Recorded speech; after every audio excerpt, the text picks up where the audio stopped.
partenariat avec Lidl. Sud Radio, les vraies voix qui font bouger la France. Christine Biet, Yves de Risbourg, les voix de l'emploi. 19h passé de 6 minutes et 20 secondes, quelle précision, vous êtes sur Sud Radio et ce sont les voix de l'emploi que vous allez retrouver avec bien sûr Christine Biet. Bonsoir Christine. Bonsoir Yves. Et puis bien entendu les auditeurs de Sud Radio 0826 300 300, vous les retrouverez tout à l'heure dans On vous rappellera, dans La Bonne Voix, on parlera bien sûr du Bon Poste et puis de tout à l'heure également on découvrira les annonces qui sont dans la boîte de job et parmi lesquelles quelques annonces signées Lidl. Mais tout de suite, vous allez nous faire découvrir Christine, l'invité qui va être avec nous tout au long de cette émission ce soir. Oui, tout à fait. Alors, on a le plaisir d'être en compagnie de Jacques Guillot, qui est le directeur des ressources humaines de Ramsay Général de Santé. Bonsoir Jacques. Bonsoir. Bonsoir Jacques Guillot. Alors vous savez, dès qu'on démarre, c'est comme quand on vient dans une entreprise, on passe un entretien. Mais cette fois-ci, c'est Ramsay Général de Santé qu'il va falloir nous présenter. Oui, complètement. Donc on va faire un petit parcours de santé, si je peux me permettre cette petite blagounette. Ramsay, tout le monde connaît, quand même, fondé en 1987. Donc moi, ce qui m'intéresserait de savoir, c'est combien de collaborateurs vous avez aujourd'hui, où est-ce que vous êtes implanté, quel type de pathologie vous traitez et combien d'hôpitaux et de cliniques privées, parce que vous êtes le leader aujourd'hui. Donc racontez-nous tout ça, Jacques. Avec plaisir. Mais Ramsay Santé, c'est Ramsay Santé. Oui. À 150 établissements en France. 85 de ces établissements sont des établissements dits MCO, c'est-à-dire de médecine, de chirurgie et d'obstétrique, c'est-à-dire des hôpitaux, des cliniques où on opère. Une trentaine de soins de suite, des SSR, qui ont vocation à rééduquer, réhabiliter après une intervention chirurgicale ou à la préparer. Et puis une trentaine d'établissements de santé mentale, qui sont des établissements de psychiatrie. Alors ces établissements sont principalement, pour la partie MCO, c'est-à-dire chirurgicale, dans les grandes métropoles, dans le nord de la France, dans l'Île-de-France, dans l'ouest de la France, dans la région du Havre, de Caen, dans la région Bourgogne, Dijon, Mâcon, Châlons, et la région de Lyon. Ensuite, on a la région de Marseille, PACA, et la région toulousaine, et sans oublier le Pays Basque et la côte ouest, la côte atlantique, avec un établissement à La Rochelle. Voilà, vous êtes quasiment partout. Les éditeurs de Sud Radio sont en plein dans les zones d'écoute, il n'y a pas de souci. La question qu'on peut se poser aussi, on parle effectivement, et pour cause, des établissements de santé depuis de longs mois, avec l'apparition de la Covid. Les gens ne font pas toujours la différence entre hôpital, public, c'est les CHU, etc., les cliniques privées, ça on sait que c'est privé, mais vous parlez aussi d'hôpitaux, donc il y a des hôpitaux privés, ce ne sont pas des cliniques. Alors, ce qu'il faut savoir, c'est que le terme hôpital n'est pas limité ou exclusif de l'hôpital public. Alors, on a coutume de faire la différence dans notre groupe entre hôpital et clinique, je dirais par la taille de l'établissement. Un hôpital, c'est un établissement, ou une clinique, si vous voulez, d'une certaine taille, voire une taille assez importante, qui peut employer jusqu'à 1000 salariés. Et la différence pour le patient ? Il n'y a pas de différence pour le patient parce qu'il va venir se faire soigner, se faire opérer, aussi bien dans une clinique que dans un hôpital. Avec les mêmes protections sociales que dans un hôpital public ? Avec exactement les mêmes protections sociales, exactement, puisque les prestations hospitalières sont couvertes par l'assurance maladie. Il faut le préciser parce que c'est vrai qu'on se pose parfois un peu la question. Oui, j'avais juste une petite question, c'est combien de patients alors accueillis chaque année à peu près ? Alors, 2 millions. Ah oui. 2 millions de patients. 800 000 patients aux urgences. Et puis un chiffre qui est sympa, 30 000 bébés ont vu le jour l'année dernière dans nos maternités. Ah, super. Jacques Guillot, vous allez rester avec nous pendant toute cette émission. Vous allez pouvoir rebondir sur les questions que nous posent les auditeurs de Sud Radio au 0826 300 300, ce qui va d'ailleurs être le cas dans quelques instants. Sud Radio, les voix de l'emploi, on vous rappellera. On vous rappellera aussi cette fameuse petite formule qu'on trouve parfois lorsqu'on a envoyé un CV par retour. C'est pas toujours agréable, si on ne se fait pas rappeler, évidemment. Là, figurez-vous que c'est Laurent qui nous pose une question et qui se pose lui une question d'ailleurs. Bonjour, c'est Laurent de Bagnolet. J'ai répondu à une annonce en tant que programmeur informatique et on vient de me convoquer pour passer un entretien psychotechnique. Je voulais savoir comment m'y préparer. À bientôt, au revoir. Un entretien psychotechnique. Oui. Alors on avait fait les entretiens en visio, oui, simulation, etc. Mais alors le psychotechnique, qu'est-ce que finalement, c'est un mélange entre la psycho et puis le côté technique. Alors ça n'a rien à voir avec les fameux tests de QI, les tests de personnalité, etc. Effectivement, il y a un grand catalogue. Concrètement, on va dire, vous voyez, c'est les vacances scolaires. On est un peu dans le cahier passeport vacances. Voilà. Et pourquoi on le fait venir ? Parce que c'est mieux parce qu'on va pouvoir observer en fait. Ce qui est important à savoir, c'est que ces tests-là sont surtout des tests où on va regarder le comportement de la personne. C'est pour ça qu'il ne faut pas paniquer avant, enfin on essaye en tout cas, parce qu'on ne va pas être noté absolument et c'est pas parce qu'on a une note plus ou moins bonne qu'on ne va pas être retenu. D'abord c'est un complément aussi, ces tests-là, il y a un entretien, etc. Mais c'est vraiment le comportement, c'est-à-dire qu'avant on les passait plus sur du papier et on n'avait pas intérêt à cacater son papier quand on fait des calculs, à regarder sur le voisin. Bon là, avec la distance sociale, c'est un peu plus compliqué. Donc il faut, moi le conseil que je donnerais, c'est il faut quand même un petit peu s'entraîner avant. Parce que c'est un peu particulier. Il y a beaucoup de tests sur Internet. Vous savez, c'est les suites logiques, les dominos, la réflexion spatiale. Ah oui, il y a 3 animaux. Il y a une tortue, un escargot, un lapin. Quel est l'intrus ? Exactement. Où on vous dit poux, genou, hibou, rocher, quel est l'intrus ? Ou dans le mot Chine, par exemple, qu'est-ce que le chien apprécie le plus ? Vous avez jusqu'à la fin de l'émission pour réfléchir. Donc voilà. Donc l'idée, c'est de s'entraîner un peu avant, de arriver à peu près à gérer le temps, ça c'est important, de ne pas se dire que si on n'arrive pas à répondre à une question, c'est grave. Et puis c'est un peu comme à l'école, si on bloque sur une question, il faut passer à la suivante, parce qu'il y a même souvent des questions où il y a marqué « je ne sais pas » et la vraie réponse est « je ne sais pas » finalement. Alors dans l'informatique, c'est vrai que de temps en temps, on met aussi des questions un peu plus techniques, c'est-à-dire peut-être résoudre un problème en codant, par exemple. Mais on est, encore une fois, dans ce que vous énumérez, les suites, voilà. Donc, c'est vraiment ça, et on va regarder le comportement pour voir si la personne s'énerve très vite, pour voir si elle en peut plus, si elle gère pas son temps, etc. Et d'ailleurs, ce sont des tests, je crois, qui sont beaucoup utilisés dans les professions paramédicales, il me semble, non, Jacques ? Moins. Moins. Nos processus de recrutement sont essentiellement maintenant basés sur des entretiens, où justement on va aller vérifier à l'oral, par des questions, par des échanges, ce type d'interrogation. D'accord, donc c'est vrai que là, dans l'informatique, c'est très très pratiqué, mais encore une fois, c'est un mélange des deux, et il faut vraiment, j'allais dire, plus se concentrer, en fait, sur les exercices. On arrive à les faire, c'est bien, on n'arrive pas, ce n'est pas grave, c'est-à-dire qu'on ne sort pas avec sa copie en disant « Ah, messieurs, ça va pas, vous vivez sur vos bases, vous ne passerez pas Donc il ne faut pas qu'il panique, en deux mots, parce que Laurent, il se pose des questions, il nous écoute. Et puis vraiment, encore une fois, il faut s'entraîner, et puis le dernier conseil, c'est très souvent, juste avant de passer un petit test, on vous explique comment il faut faire, on vous donne un exemple. Donc ça, c'est super important parce qu'on voit un peu la façon dont il faut réfléchir, pas forcément se précipiter, comme vous dites, sur l'intrus, sur une suite de dominos, ou des figures qui tout d'un coup se retournent et on se dit qu'est-ce qu'on rajoute après, ou voilà. Donc le plus simple, c'est peut-être d'aller sur Internet. Si vous faites entretien psychotechnique, il doit y avoir foule de pages avec des exemples. Alors il y a énormément de tests qu'on peut faire avec un chronomètre, donc ça nous met en condition. Et pour répondre à ma propre question, eh bien, dans le mot Chine, qu'est-ce que le chien adore ? Vous changez les lettres et vous avez la niche. Absolument. Voilà, et comme quoi, il fallait penser. Parfait. Et écoutez, sur ce, je pense que Laurent, on n'a plus qu'une chose à faire, c'est s'entraîner, et puis peut-être nous rappeler au 0826 300 300 pour nous dire comment ça s'est passé. On aime bien quand vous nous rappelez, et ça arrive très fréquemment.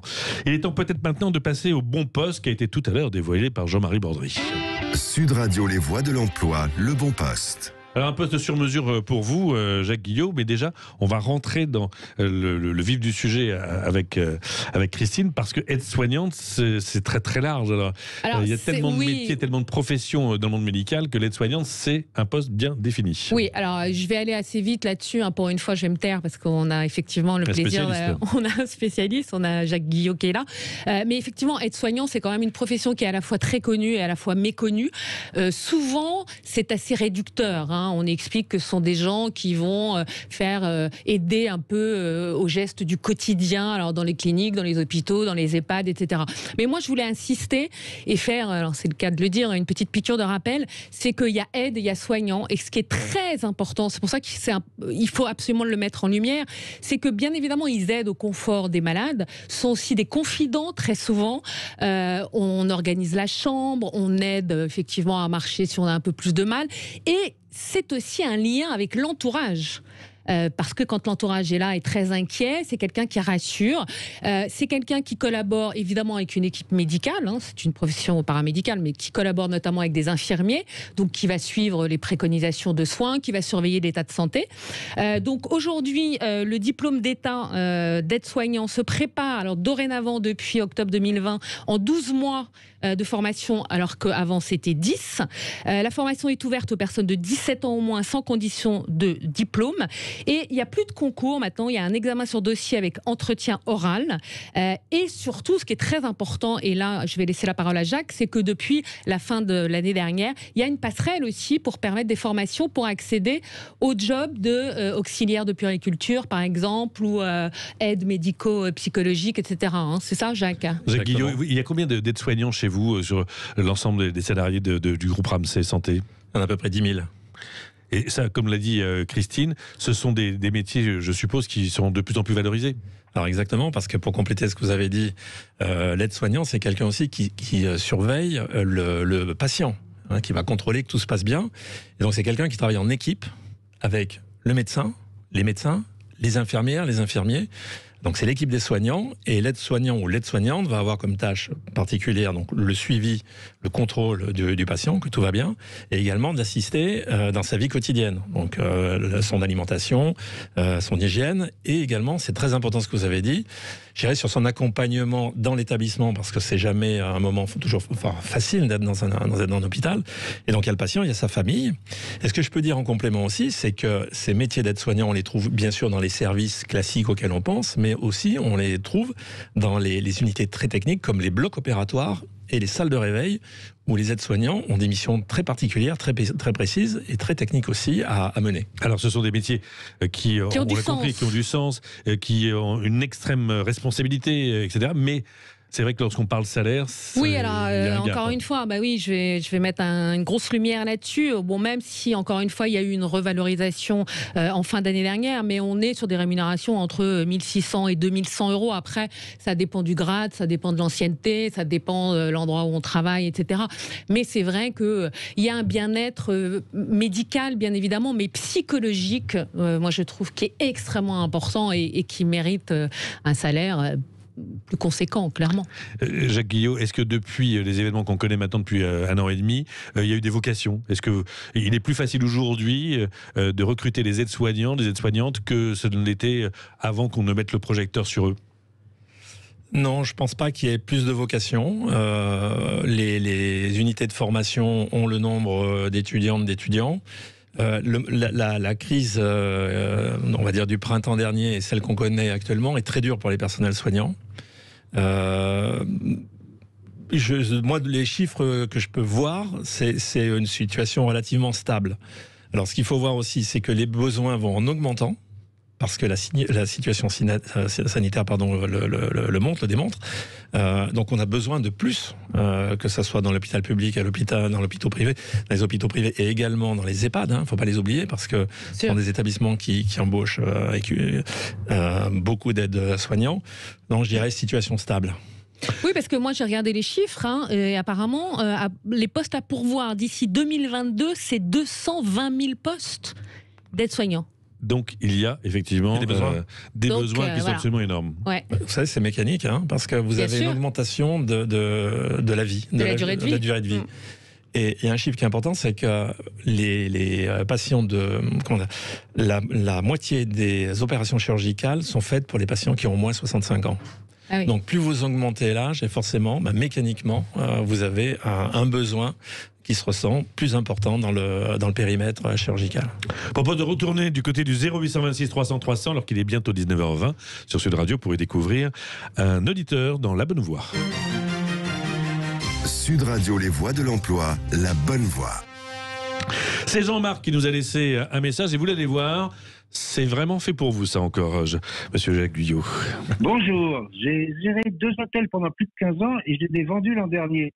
Il se trouve que je suis passionné par l'univers de la santé et j'aimerais beaucoup diriger une clinique. Est-ce que vous pensez que c'est envisageable? Merci beaucoup. Eh bien, écoutez, vous avez bien fait d'appeler, Jean-Marc, parce que Jacques Guyot va pouvoir nous répondre. Alors, recruter un directeur de clinique, c'est vrai que c'est un manager, c'est pas vraiment un médecin, c'est quelqu'un qui sait gérer des stocks de vaccins, entre autres, mais aussi des ressources humaines, les ressources humaines, etc. Donc, si on a travaillé dans l'hôtellerie pendant 15 ans, ce qui était le cas de Jean-Marc, est-ce qu'il peut tout à fait venir vous voir, alors qu'il doit, je pense, il nous a pas donné son âge, mais je pense qu'il a 45-50 ans, est-ce qu'il peut venir vous voir pour être un directeur de clinique ou d'hôpital? Et bien sûr. Parce qu'effectivement, vous l'avez dit, pour être directeur d'une clinique, d'un hôpital, il n'est pas nécessaire d'être médecin. Il faut au contraire être un vrai manager. Un manager, ça veut dire quoi? Ça veut dire avoir une expérience et une expertise en gestion.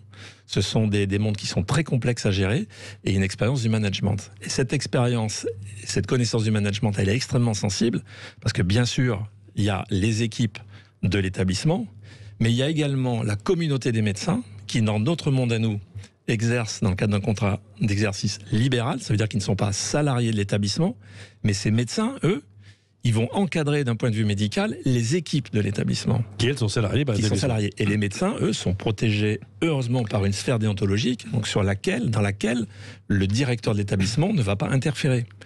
Et donc, il faut trouver la bonne posture pour animer, fédérer autour d'un projet médical d'établissement, une communauté médicale, des communautés de soignants, des communautés aussi de fonctions support. Et dans l'hôtellerie, nous, ce qu'on voit, ce qu'on constate, c'est que, l'expérience de la gestion, elle y est, l'expérience du management y est, et nous avons eu des patrons d'hôtels qui nous ont rejoints dans les années précédentes.